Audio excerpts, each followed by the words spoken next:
Hi everybody, thank you so much for joining Michal's Cafe Clinic number 4. Today we're going to talk about a topic that's very close to my heart. If there's one motto that accompanied me from a very young age is this one, and it's something I learned from my father.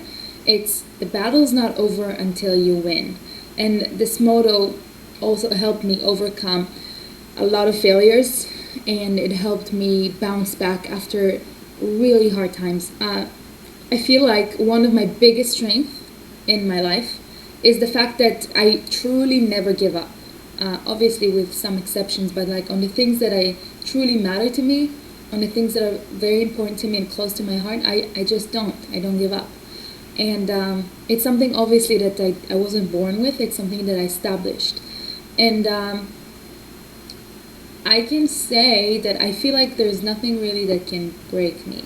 Although I should really be careful when I say that, because last time I said it, a week later I tore my ACL, and then this statement of mine really put me to the test.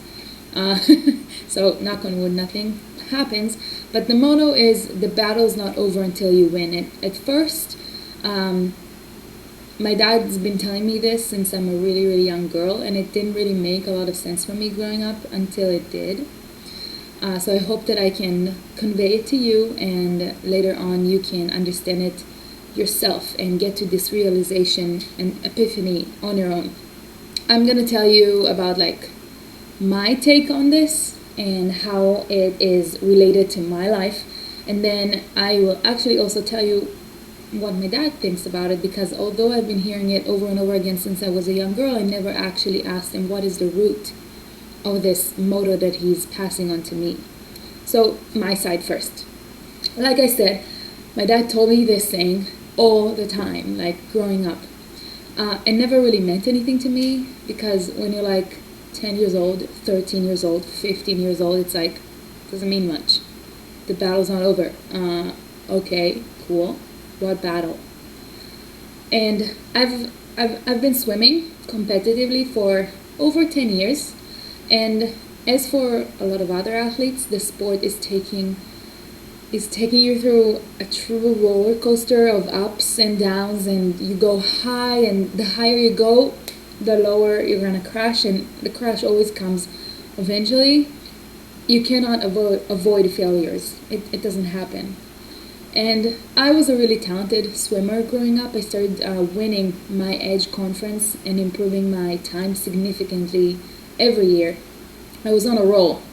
I became my age champion, and the first time I remember really failing, like really crashing, really going through like an ache of battling my sport, was I think when I was 15. I disqualified my race. My best event is the 50-meter backstroke.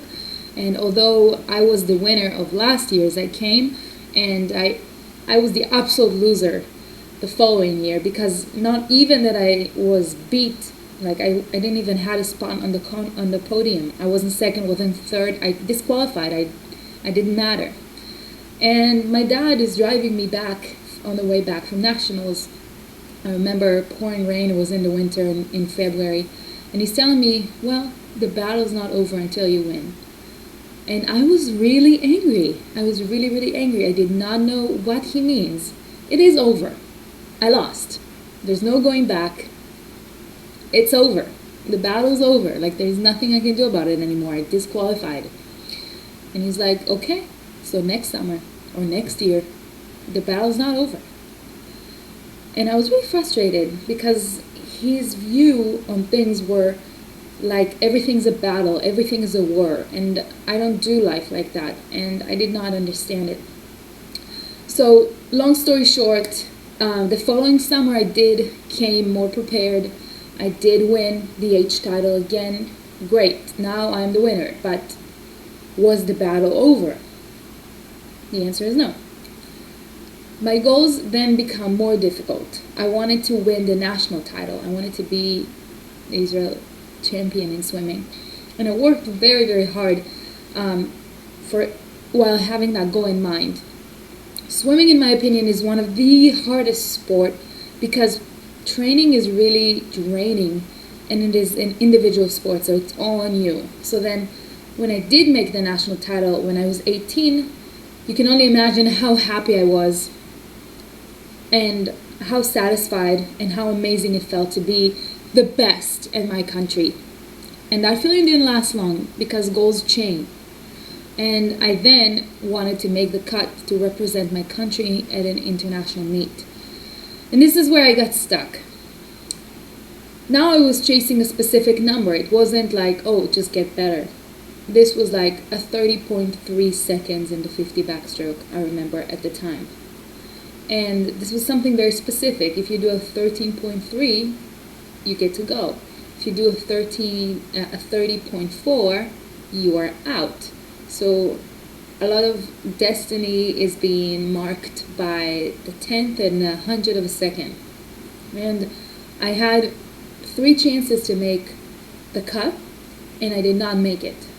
The last chance that I had, I was so close. I was less than 0.2 of a second away from what I needed to do. And I slowly started understanding in my late teens that my goals are my goals. That winning means different things to different people. And that my sense of accomplishment rooted in something different than what most people consider a win. So I don't owe anything to anybody. Nobody cares how much I did. Nobody cares how hard I worked. Nobody cares what was my journey, what I prioritize and what I find value in. It's all me. It's all on me. I owe the sense of accomplishment to myself. I owe the win to myself. The feeling of giving 100% towards something and not achieving it is one of the hardest things to feel. And I think that this is why a lot of people choose, intentionally or unintentionally, to not give 100%, just because it is so much easier to live with yourself knowing that you gave 80% or 90%, but not 100%. I could have given more.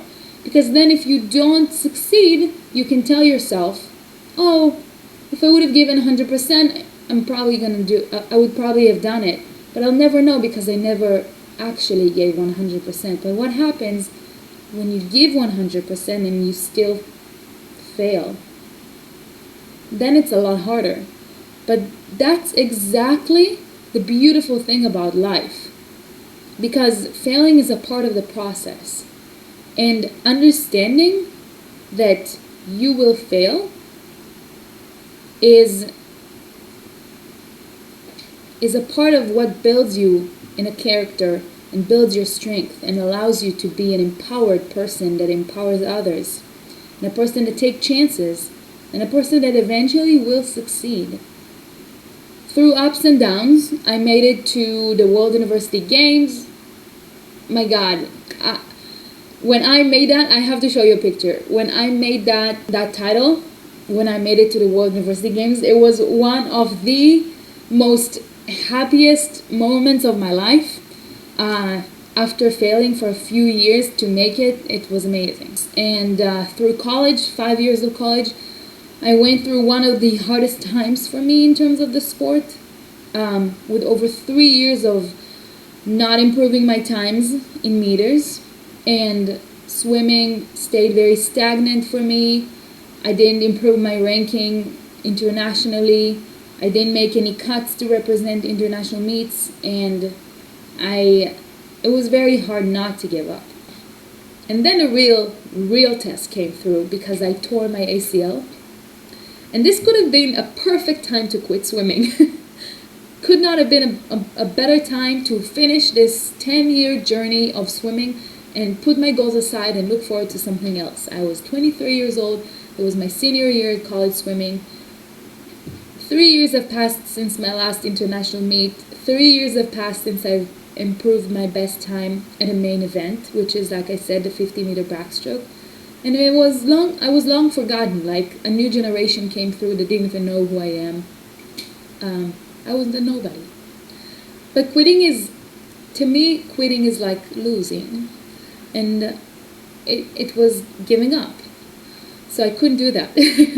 And I can never do that. And the battle is truly not over until you win. And my win then was defined by, in a more modest way. So my win was to race again after my ACL surgery.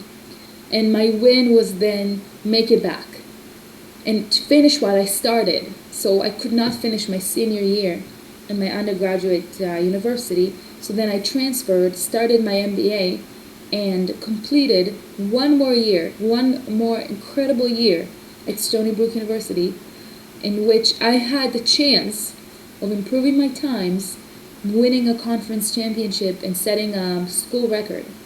And I would not have experienced it if it wasn't for me deciding that I am not going to give up. And it is not easy. But first you have to define what it is a win for you. And it is also the perfect time to talk about it because I am still in the process. I'm still there. I never actually won my goals from when I was 20. I'm still there, and I still do believe that the best is yet to come. So my dad takes on this is a little bit different, but also very interesting. My dad, as I said, is a marathon runner. I think he's been running his whole life, and he really was the one that pushed all of our family to do sport and do it competitively because he knew just how much doing a competitive sport adds value to your character. And he says, and I didn't know this before I had to do some research for this clinic, but he says that he was inspired by a fiction book that he read. The author was Robin Hobb. It's a book that came out in 1995, and in the book there are some characters, and the main character is educating a young prince to be a warrior. And the young prince is learning about the art of war, about martial arts, about fighting, about defending, about Krav Maga, horse riding and battling and training, everything. And the master is teaching the young prince that the battle is not over until you win. And by that he's basically mocking to the idea that it's not over until you're over. I'm sure you've heard of it. It's not over until it's over. Because what happens when it's over? Is it over? So by that he's upgrading that saying and basically adding on that the battle is not over until you decide it's over. Until you feel that you've achieved that sense of winning and accomplishment, and then it can be over. It does not depend on anything external, it really depends on you. And as soon as he read it, he related to that feeling and felt very connected to it, and that's how he put his take on it. So for my dad, for him, the most important thing in life is to have goals. Kind of like big goals, something that's even scaring you a little bit. And the goals can change, obviously, with your age or with your economic situation or with your health stage and stuff like that, but they can also update as you go on. There must be a big goal, otherwise, as he says, life doesn't mean much. And I can kind of relate to it, as you understood from what I was telling earlier. When he was 20, he wanted to go under 3 hours, and he did it. Now, in his late 50s, he's trying to go under 3 hours and 30 minutes. And he was very close. He was a minute and a half away from it a couple of years ago. And it becomes harder and harder with age, obviously. So he might have to adjust his goal and the way that he sees it. But the idea is that once you reach the goal, the battle's over. If you didn't reach the goal, the battle's not over. The problem starts when, because of events that are out of your control, you can't reach your goal. So I'm sure we can all relate to coronavirus and the way that the COVID changed everybody's plans. So if you're not making the Olympics, then I'm sure there are 15,000 athletes that are very disappointed with the fact that the Olympics got postponed. And I mean, knock on wood that they will not get canceled, but that's, in my opinion, how it's gonna go. In 4 years, You might be in a completely different mindset. You might be in a completely different stage in your life, and you won't be able to focus on the goal of making the Olympics.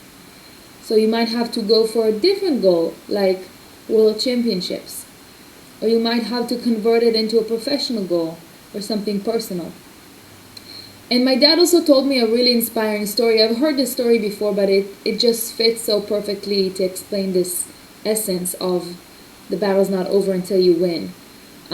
So this is the story of Gizachew.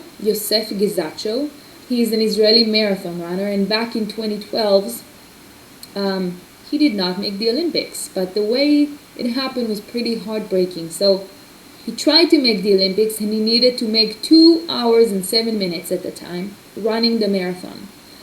He ran in Rotterdam, in the Dutch country, and his clock broke around the 6th kilometer. So basically, he was running 90% of the race without a clock, without being able to keep track of your time. He missed the cut by 46 seconds. The cut was 2 hours and 7 minutes, and he did 2 hours, 7 minutes, and 46 seconds. That's such a slim gap in a marathon. It's basically nothing. And he was pretty heartbroken. And although it is so uncommon to run more than one marathon in a month, he decided to go for it for a very, very, very last chance meet in Prague, Czech Republic. And he ran another marathon. My dad, when he finishes a marathon, he cannot stand for 3 days. So approaching another marathon within 3 weeks is pretty noble. And this time, you're not going to believe it, but Gizachew missed the cut again, and this time by 7 seconds. 7 seconds! 7 seconds in a marathon. That's like, if I convert it to my sprinting and swimming, that's 100 of a second. In a marathon, that is literally nothing. But then he just converted his goal, and he continued with his battle, and obviously he's 45 years old now, and now he's a coach. Now Gizachew is training marathon athletes to make the 8 cut and sending athletes to the Olympics and actually making the Olympic team as a coach. So that's a pretty inspiring story to me. It's obviously not the same, but it is still a goal, something big that is really driving you. The reason why this is really, really important, in my opinion, is it's because it's really providing you the energy as well as the mental strength to deal with failures. I don't think failures is a bad thing. I've had several failures in my life, and I've gone stronger after every single one. There are 2 things that he used to tell me again and again and again. One of them is the battle's not over until you win, and the other one is life is full of suffer. Oh, you don't want to do the dishes? Well, life is full of suffer. Oh, you don't really want to work hard? Well, life is full of suffer. Oh, you really don't want to study? Is math too hard for you? Life is full of suffer. And I don't think it would get welcomed by Americans too much. But the expectation is really that you cannot expect to get treats everywhere you go. You can't expect to be pleased by everything that you do. It's something that he made up. It's a very Russian mentality.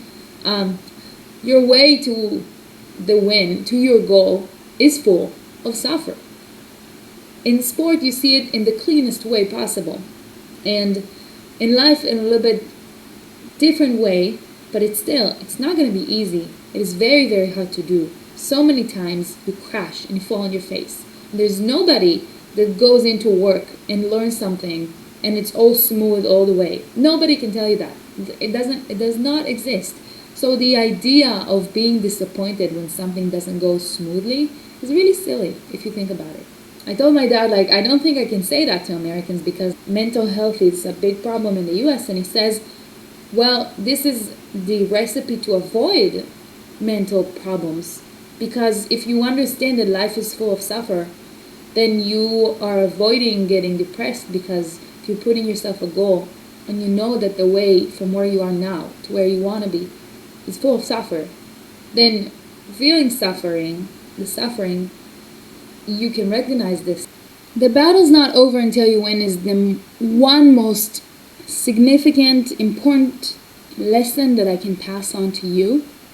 And I really, really hope that you will take some time to think about what truly matters to you and your goals in your professional or personal life.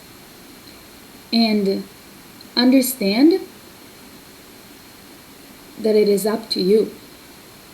It is up to you to decide how much effort you're putting in and when is it going to be enough.